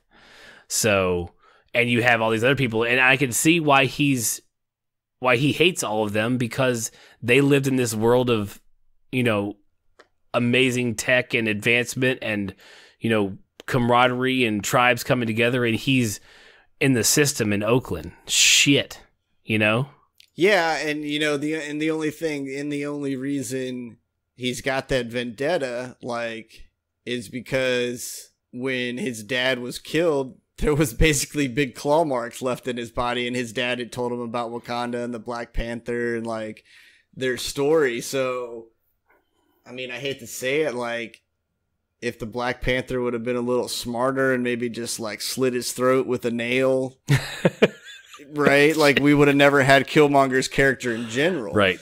Like, he would have just been another kid in the system. Like, I know that sounds really fucked up, but if you're the Black Panther, I mean, I know it was quickly done, hesitation, split decision thing, but I mean, come on, you got to think that stuff through, man. Like, you just can't go willy-nilly claw marking everybody up. Well, exactly. So I just wanted to explore, Killmonger's origin a little bit, just because he is probably the most complex bad guy we've ever seen in the Marvel Universe. I'll say that out loud.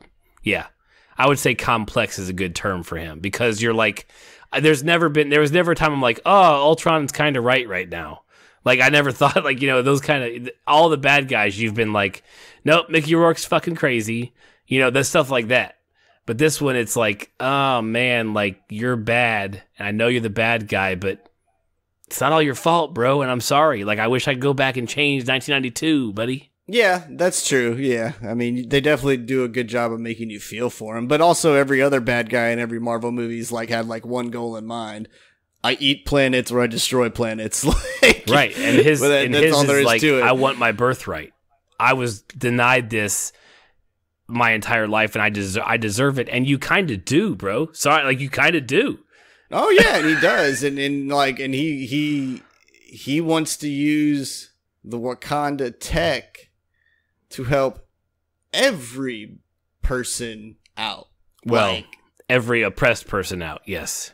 Yeah. I mean, if you're a fat white cat, you're not getting one. Like, yeah. Hey, and granted, you probably don't fucking deserve one either. Like, but he never once also was like, kill Whitey. Yeah. Or anything. Like, he was just like, look, there are thousands of people like us, millions of people out there like us that need fucking help from their oppressors, and we can help them. And then, and you're like, cool, man. Like, I get it. You're actually genuinely trying to, like, stop the bullshit. And it makes you think, going like, I mean, is it really that bad of an idea? Right. I mean, like, if it stopped the bullshit, is it really that bad of an idea? Right. And Mike and Ryan Coogler had been brought up that what you're really looking at is not completely, but Martin Luther King Jr. and Malcolm X. You had someone who was preaching nonviolence for someone who is preaching for taking action, and it's the two warring sides, and not everybody, and because of Killmonger is what leads to the end when they do open up the borders of Wakanda and the technology of Wakanda to the rest of the world. So in the end, it's Killmonger's desire that is actually seen to. It's his end goal that is almost recognized. He wanted to do one thing, and they did the slightly better thing, but it was his idea first. They didn't want to open. Yeah, I mean, he was definitely like, let's just go out there and just take back what's ours by any force necessary. And, he dies, but they're like, you know what? We're gonna slowly open our borders, or apparently buy up a lot of Oakland and start a bunch of sinners and things, right? Things like that. Well, I wanted to read this real quick because I had to look it up because I was reading through IMDb, and because I can't get this right if I tried to paraphrase it. But it says Ryan Coogler described the film's central theme as responsibility and identity, and he said, "What do the powerful owe those in need? It separates the good guys from the villains. What value is strength unless you're using it to help someone? Wakanda pretends to be just another struggling African country, but some of its neighbors are struggling for real. If Wakandans don't stand up for themselves, who will? But if they stand only for themselves, then who are they?" Which is kind of what we were just saying, but that's what he said the central theme of this movie is. If you have the power, why are you not helping folks with it? Yeah, I mean, that should be everyone's goal. Agreed. Like, if you have the power to help. Okay, so let's bring it back to so he saw his dad after he drank the stuff and got buried in the sand. He talked to his dad. That was a nice touching scene Killmonger did. And then coming out of the sand, he immediately is like, "So all these plants are what give me that power?" He's like, "Burn it all." And that was insane. Like, no one else gets this shit. So do we think that's, it was really emotional. It was beautifully shot, like him standing there, shirt off, all looking jacked with all the fire around him. All looking fine as fuck, dude. Let's just call it what it is. I'll let you say. Yes, you're right. He's looking pretty fine. Yeah. Not even bashing. I looked at that scene and I was like, damn, I wish I could do a scene like that. That was fucking cool as shit. I was like, that is awesome. So he's burning all of the flower that gives the Black Panther's power. Are we really going to assume that every flower in Wakanda that does this is right there? I would say at this point in time, yeah. I mean, that we're made to believe that. Yeah, I mean, I would say by now that they probably have that stuff so closely monitored and cultivated that it is only in that area anymore. I doubt there's any wild, if there was wild patches, they probably picked them up and relocated them by now. So what you're telling me is T'Challa's it. The Black Panther dies when he's done. That's not, I'm not saying they don't have a seed stockpile. Well, right? Yeah. I'm just saying, I think they just grew them all in that area. And now that I'm talking about it, I'm wondering if the people who were serving the king, serving Killmonger, lit it on fire too quickly. They're like, okay, we'll light it, but you just got here yesterday, so you don't know there's an entire patch right back here in his back room. But that's fine. We'll light these on fire for you. Yeah, I think it was more we're led to believe that it's all gone, but yeah, there's just gonna be no way it's all gone. Yeah, it just seems like it's oh, they burned it all up in that room. Well, then I better go to the rare part of the mountain and go pick some more, and we can start growing them again, kind of thing. Exactly. So I don't personally believe that they're out of the flower, because that would kill the entire idea of Black Panther if T'Challa were to ever die, or it would make him it would give him so much plot armor you could never believe him being vulnerable in any movie we see him in for the next 10 years. Oh, fuck, dude. As long as he's got that goddamn suit on, it's invulnerable anyways. Hey, man. Just saying. I think there's more out there. I'm saying it here. I'm saying it now. I think there's more out there.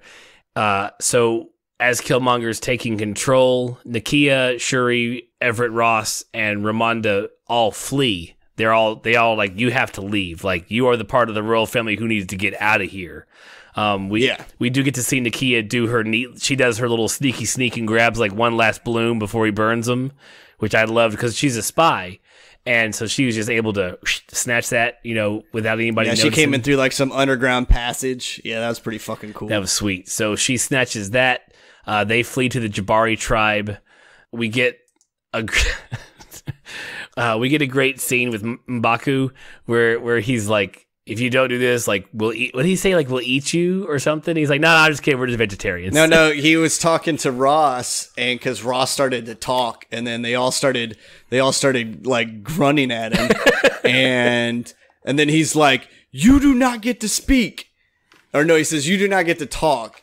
And he says, if you talk again, I'll feed you to my pets. To my children. I'll feed you to my children. Oh, yeah, I'll feed you to my children. He goes, I'll feed you to my children. And then he starts laughing, and he goes, we're all vegetarians. We're just all vegetarians. I'm just messing with you. But yeah, so I loved his character even more because he was able to joke. And even though he challenged T'Challa, when we find out that he has him on ice because he's in a coma and badly injured. And, that's pretty, you're my new favorite guy, bro. Like, you're cool. Like, you did your thing. You got beat. You took it like a man. You went back home. The guy who beats you shows up beaten, and you're like, no, I'll bring him in, throw him on ice. He's fine. Like, I'll take care of him. Like, it's good. Like, yeah, dude, he's basically like that friend. Well, I don't know if everybody has a friend like this, but it's that guy, like, and I always ran into it because of military and moving. It's like when two alphas meet and they're like, all right, I don't know who's going to be alpha 1A and who's going to be alpha 1B, or are we going to like trade off on Tuesdays and Thursdays? Like, you don't know the dynamic of like how shit rolls, but you all have like the same group of friends. But for some reason, like, you guys can't stand each other. And then one day you just get in a fucking fight. Like, one of my friends, man, Danny and I got in a fight. Kicked my ass, dude. Beat the shit out of me. But we were best friends after that. It was like, all right, we got that out of our system. Like, all right, we're, like, that. I feel like that's what happened. He was like, all right, I lost. That's cool. But now I know how we roll. Like, you didn't kill me. You could have killed me. But thank you for not killing me. Even, I tapped out gracefully. Like, I'll respect you enough to throw you on some ice. Right. I may not do anything else, but I'll leave you there. Right. So Nakia produces her one last bloom that she got. They crush it up, feed it to him while he's in his coma. It starts to do its vibranium thing and healing him because it fixes everything. And while he's there, they bury him in the snow, and he sees not only his father now, but you see, as opposed to being in Panther form, they're all of the previous Black Panthers are all in human form now, which is pretty sweet to see. Yeah. And there's a lot of them too. Yeah, there's a lot. And he confronts them about everything that's happened, and it's pretty emotional. He's yelling at them. He's screaming at his ancestors. That's pretty cool. It pretty much tells them they were all wrong. Right. What you did, the way you did this was wrong. You should have done this. You should have taken the boy back, all that kind of stuff. And so he comes out of his time in the spiritual plane. He's better, and he's got his suit, necklace thing ready to rock and roll.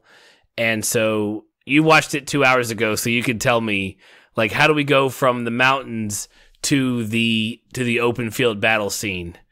Because I know a plane comes down, like a plane goes down, and he's like standing on top of it, like, here I am. Yeah, I think it was just like a fade to black transition. Right. And so at which point does Ross get in the plane? Does he get in the VR plane just during the fight? Yeah. That, like, okay, so when they, like, Suri and who else is it?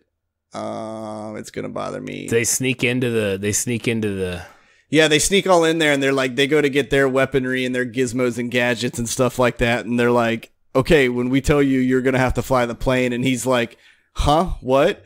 And yeah. So before we go into the fight, which we didn't mention, was during the escape, they go to get Okoye, and she's like, no, I serve the throne. Like, I serve whoever sits on that throne. And so she has remained behind, and whether she likes it or not, she's loyal up to a point to Killmonger. Yeah, she's loyal to a fault. Yeah. Right. She's loyal to a point until she's like, nah, I'm good being not loyal anymore. Yeah. Anyways, I wanted to bring that up just in case folks who are listening are like, wait, you forgot to mention that somebody is still on the inside. Yeah. So anyways, they sneak in, they start grabbing all their tech. Yeah, and then basically it's funny because Ross is like, well, what do I do? And they're like, you got to fly a plane. And they give him the little beads around to put around his wrist. And he's like, and they take off running away. And he's like, but I still don't know what I'm doing. And they're like, you'll know.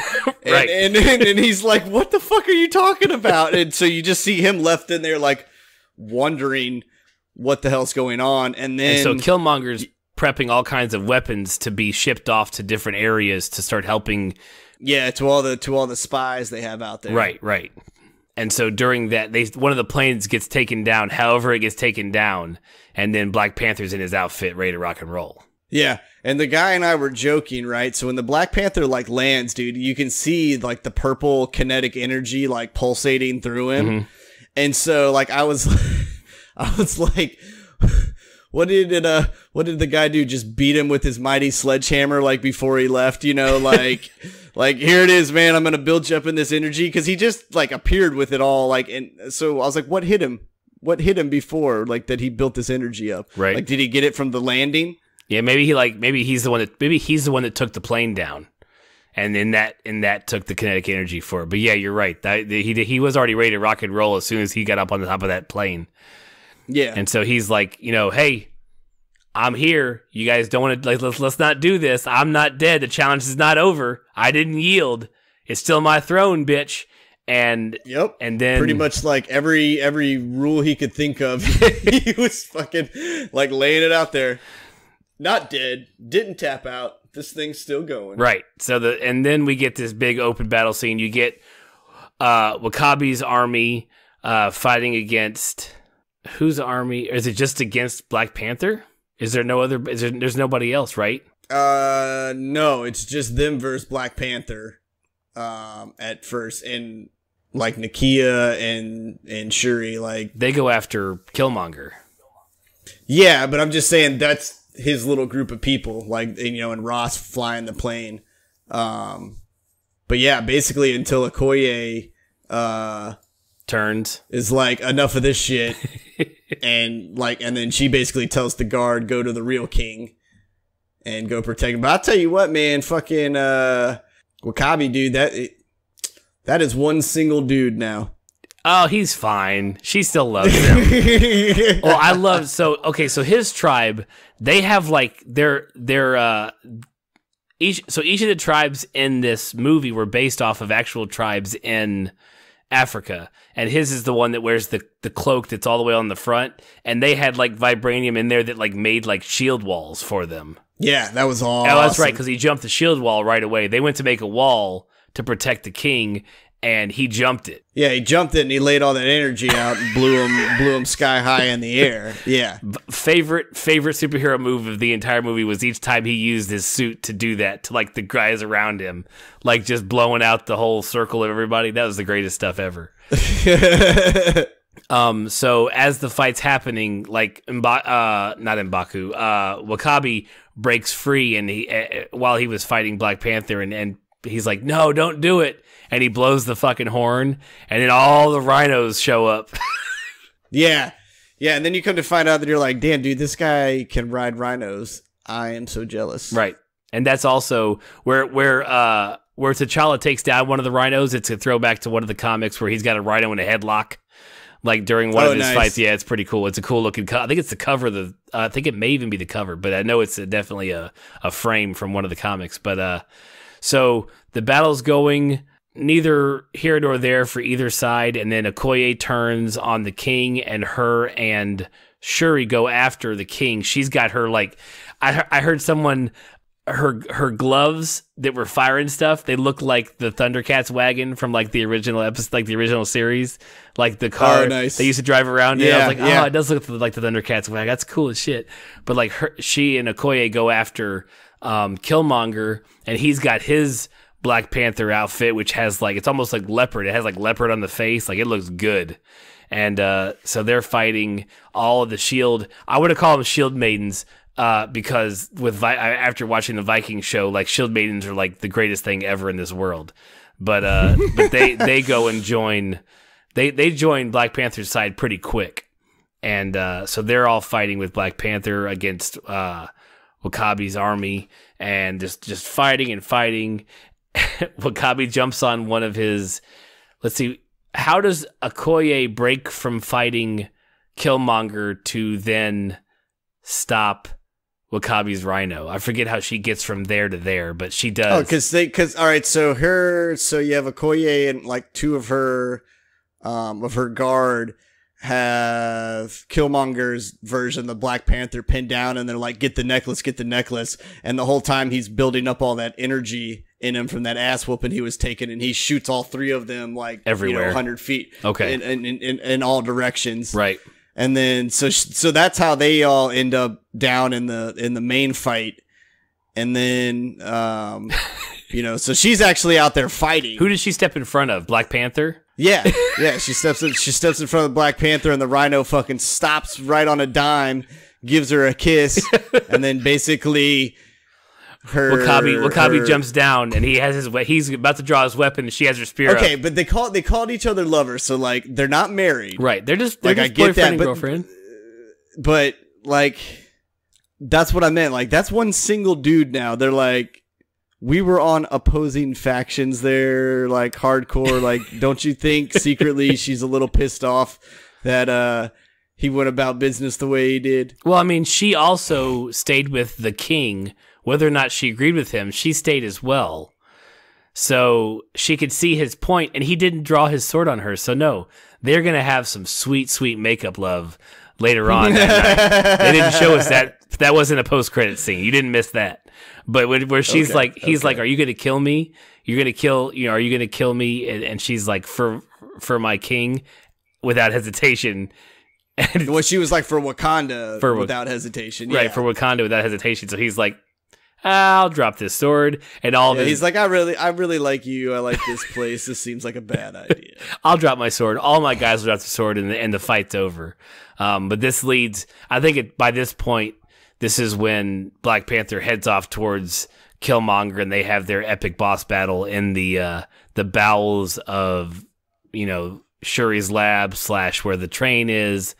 And just kind of to finish out the movie, we didn't mention it earlier, but the trains that you like so much, they were there to transport. Also, they weren't there just for personnel transport. They were there to transport vibranium, and it couldn't be transported because it was so volatile, I guess, to a certain extent. So she created some sound dampeners to like nullify its, I guess, kinetic energy storage or whatever, some sound dampeners.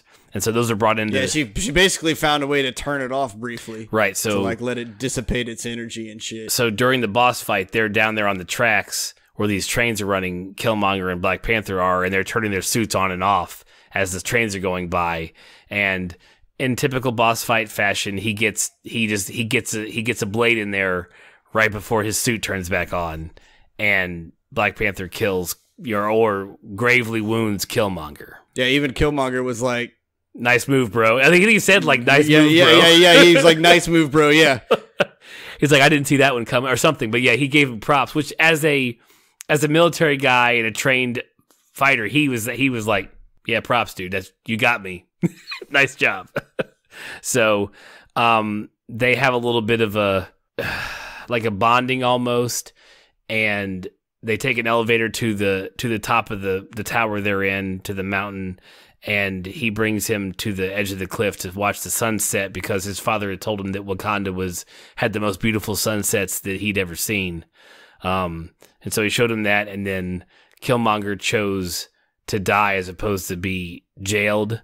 So he pulls the dagger out himself, which was pretty much just holding whatever was cut with it closed. So he pulls it out and he proceeds to die, or at least we believe he's dead, right? Yeah, I mean, he pulls the dagger out and falls over, and you assume he's dead, right? But it's Marvel. We don't see a burial, so who knows, right? And I like those kind of endings because if the villain had fallen flat, you never have to see him again. If the villain, like Michael B. Jordan, everybody loves his villain because of stuff we talked about earlier. He's not all bad. He's a product of his surroundings and the situation he was in. So I can definitely see him being vibraniumed back to life shortly after this movie. And yeah, like, hey man, I brought you back to life. Like, I mean, they did it with the Winter Soldier, basically. So right, and so that they cut that pretty much ends the movie. He dies. We roll credits. Everything's okay. Is that how it was? There anything else pretty much after he died? Really? You saw it 2 hours ago. No, not really. Okay, so now the stuff that you haven't seen. So first post-credit scene for Black Panther is him at the UN, and he is giving a speech to all nations saying that Wakanda has decided to open up their borders to everybody and to provide aid and to help and to share their technology. And I will say that this is my most unfavorite scene of the entire movie because I feel like the speech could have been more impassioned. Like he just kind of, it almost felt deadpan to me because at the end, one of the people from the UN like leans onto his mic and he's like, what does a third world country have to offer the world? And like T'Challa like smirks. He's like, like I got Wakanda, motherfucker. So it was more for that. But the speech I felt could have been delivered with a little more vigor than it was. So it was fine. It got the point across, but it wasn't my favorite. And then you had to watch all the rest of the credits, and at the very end, you're in like one of the thatch hut houses, like the standard normal third world country type houses, and you see three kids like leaning over the camera, so it's somebody's laying down, and then whoever that is wakes up. They all run away, and then Bucky walks out of the thatch hut. And Shuri's there, and she's like, how you doing? How are things? How's your mama and them? She's like checking on him. And we realized that back when she got Ross, and she's like, oh, another white boy for me to fix, that Bucky is the first one that she fixed. Yep. And so cool. He's there. The little kids are calling him White Wolf, which in the comics is not, Bucky doesn't become White Wolf, but there is a White Wolf in the Black Panther lore, so they may be feeding into they may bring him in as the White Wolf from the Black Panther comics. Who knows? But that's how it's a real quick scene. Just he's healing, and he's not healing by Wakanda technology. He's healing by the people and the environment around him. Yeah, okay, gotcha. So he's not plugged into anything. He's just laying in a thatch hut, chilling with some great kids around him. You know what I'm saying? Like he's just having a good time. So it seems to be working well. So we're thinking Bucky is cured of his brainwashing and all of the issues of the past 50 years he had running through his skull. So He also has no arm. So I'm sure he will get in Infinity Wars, he will get a sweet fucking Shuri created arm. Probably. Absolutely. So, and that wraps Black Panther on the Two Dads Review podcast. Let me have your score, Corey. We already know what Rotten Tomatoes says. What's your score for this one? Out of 100. Out of 100, I'd give it a 95. Okay. It was like I feel like that's a solid score for the movie. Like it was good. It was different for a Marvel film, but also similar, right? Like it didn't take me so far out of my element that I was like, what the fuck? It brought me into a new element that I was like, this feels like home. So let me ask you this. Is there a Marvel movie that you would rate higher than this? Is this your highest rated Marvel movie in your head? No, Iron Man 2 is still higher than this. Iron Man 2? Yeah. With Mickey Rourke. Yeah. Okay. I'm going to give it, I don't understand why. I thought Iron Man 2, really? Is Iron Man 2 that good? I didn't think it was that great. I thought it was a great movie. Like, I mean, obviously, but it's not like it's like it. I mean, am I thinking of the right Iron Man movie? With Mickey Rourke, it doesn't even fucking matter. Like, but the first and the second Iron Man movie, probably because they were the first ones that were done well, right. Well, like that to me, they still carry that nostalgia of like, holy shit. Mm-hmm. I'm watching a comic book movie. There's finally a fucking legit comic book movie out. Right. Where by the time Black Panther came around, I expect that piece of it. Right. Like, and they did that and more and better, but because of that whole, like, nostalgia piece, like, Iron Man and Iron Man 2 would probably either... Iron Man definitely sits above it. Iron Man 2, because that's when we got like a whole bunch of, like, Tony Stark. Right.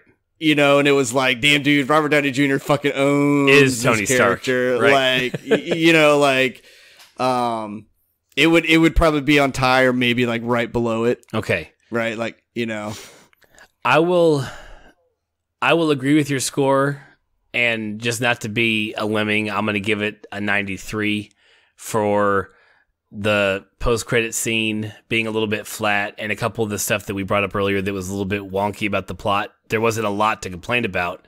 I'm going to compare it to what my favorite Marvel movie is Avengers, the first Avengers, because that movie was epic.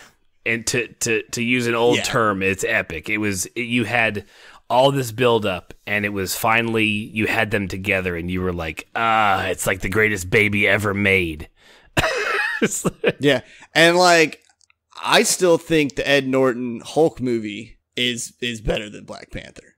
Wow. Cause like, that was when the Hulk became the Hulk. Like, I know what's his face is like taking over the Hulk role, but like, again, that was the first time you got to see like the Hulk being the Hulk that wasn't fucking comical and joking, you know, like again, like Black Panther's getting knocks on it because I expect that coming out of Marvel now. Like, now if we're talking about like culture references and black empowerment and like, did it introduce me to a whole new idea and culture of people that I really didn't have a whole lot of knowledge about and display it in a very absorbable understanding way. And I could comprehend what the hell was going on and like get the flows and the feelings. No, but it's being, as a middle-aged white man, I can completely understand everything you're displaying to me. No, well, Jesus, yeah, okay, now it sounds fucking terrible.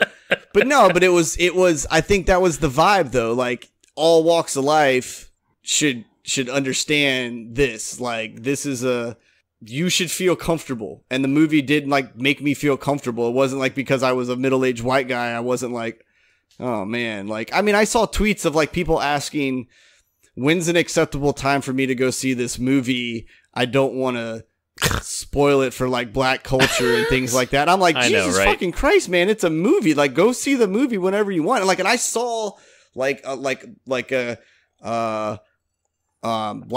nerds on Twitter. Like, literally, that's what it's called. Black nerds on Twitter. Like, like, they were like, go see the fucking movie. Right. Like, I mean, of course they didn't say fucking, but they were like, it's a movie for everyone. Like, just because we're out there getting excited like people do for Star Wars and other shit, like, doesn't mean you can't go see the movie, you know? Like, right.